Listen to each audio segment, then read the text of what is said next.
Hello everyone and what's up and welcome back to my channel. With Black Ops 6 coming to the end of its life cycle and Black Ops 7 coming out soon with Battlefield 6 on the way, I just wanted to explain a few reasons why I think the numbers are dropping in Call of Duty. Let me know, do you agree with me? Have I missed anything, or am I completely missing the point? Let me know down in the comments when you get to the end of the video. Number 1, skins. Skins are getting out of control, honestly. I mean, Nicki Minaj was bad enough. Anyway, I recently had an operation and I haven't been able to play COD for ages, so imagine my surprise when I load up and there are two cartoon characters running around, Beavis and Butthead. I mean, what the hell? I had to check my meds. I was making sure that I hadn't taken a few too many pills, if you know what I mean. Anyway, it gets less and less grounded in its military history. And sure, yeah, fine, that's fine if you want to play a cartoon looking game, go and load up Fortnite or whatever, and that's cool. I mean, like for Fortnite, that's one of its USPs. Its unique selling points is to, you know, be cartoon looking. Fine. But COD was always military and always grounded and had some sort of reality. Even with the jetpacks and the wall running and the robots, it had some relative believability to the story. But when you have a cartoon characters running around, it loses its immersion. It feels less gritty. Anyway, that loss of immersion is a real big problem for COD. It just feels a bit cartoony and boring. I think the most immersive FPS is Battlefield 1. I mean, the music, the skins, the colours, and how they were respectful to the era. I mean, it was beautiful. Hell, I mean, even games like Battlefront games are immersive because you expect to see wild skins. Like, if you're playing Battlefront, you expect to see Yoda or droids or whatever. That's normal, that's okay, because it exists in that world.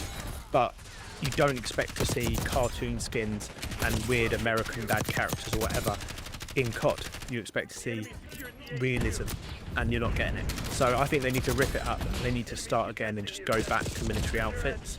In any FPS game, movement is absolutely key. And it's not like COD hasn't had any good movement in the past. I mean, its core mechanics are industry leading. That's why everyone plays COD. But then they do some crazy stuff and it's just weird and wild. I mean, think back to the jetpack era of games like Advanced Warfare. The community as a whole didn't really like it, and then you had the Titanfall-esque sort of wall running in Black Ops 3. Personally, I didn't mind it, but the community was divided. Now we've got Omni movement, and it's like it's 1998 with DJ Casper in the house while he plays slide to the left or slide to the right. You know, fine, whatever. I mean, they've got to try and develop things, but most people like the movement of Modern Warfare 2019. But due to a few people thinking there was too big a skill gap because of slide cancelling, they changed it. I mean, the skill gap now is just insane. I mean, some people have really mastered Omni movement, but I just think it's too much. Just keep it the same, keep it grounded. This helps the gameplay feel predictable and readable rather than like, you know, you're trying to track Cammy from like over the hedge. Next up, we've got connection issues. Now, connection issues are a huge problem, with ping and lag becoming the norm rather than the occasional incident. I mean, it takes about 3 business days to get into a game for both multiplayer and Warzone. Sometimes it feels like I could get in my car, drive to my mate's house, set up a LAN game, order a takeaway, eat the takeaway, and then play a game before I'm out of the lobby to play one game of Warzone. You think about this and you think, well, why the hell is this happening? It didn't happen back in 2009 when it took me like 10 to 30 seconds to get into a game. This brings us to a massive problem, which is number 4, and that is SBMM. So SBMM is like a crappy online dating service trying to help you find the one, only showing you people that the overlord or algorithm thinks that you might like. Mate, honestly, I don't need one or the one. I've been waiting since last Wednesday. Anyone will do. I just want to play. If you don't know what SBMM is, it's skill-based matchmaking. And what this does is look for players of your ability, playtime, rank, and so on.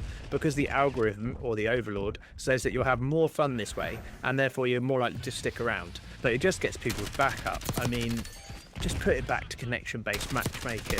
Yeah, sure, sometimes you'll get absolutely fried and other times you'll be cooking.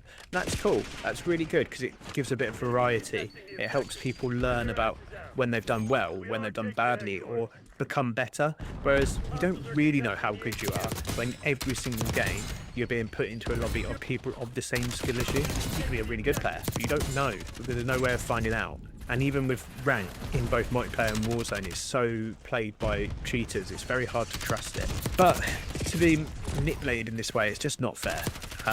And it's not ranked, so just leave it alone. The next one's a little bit controversial maybe, but for me personally, I really don't like the seasons and how they run and how DLC is given to us now. I actually preferred the DLC where it's like, you know, you buy your map packs or whatever. I don't know, I just found it better. You used to buy your DLC, and you could buy a yearly pass, and that whatever DLC came out, you would get all of them. But it didn't really matter. You had to kind of wait. There'll be some cool trailers. You'd usually get some maps. You get a couple of new guns, skins, whatever. And it was fun. It was interesting. It was fine. And then they changed it up to this sort of like battle pass system, which obviously was being used in Fortnite before it was being used in COD.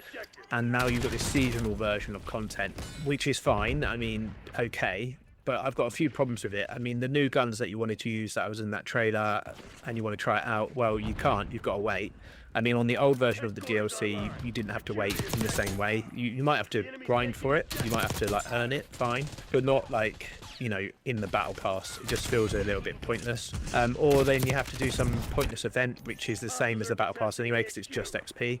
There's no like sort of targets or challenges or anything that you have to do to get these things. So it's just a bit, I don't know, meh.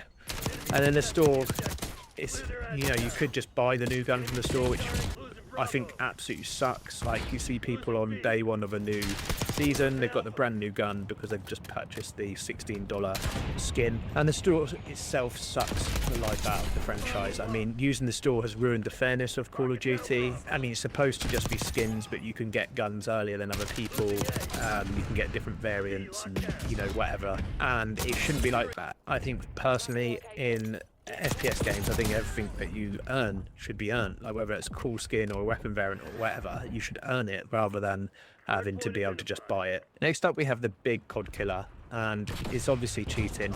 I mean, cheating is a huge problem in Call of Duty, particularly in Warzone.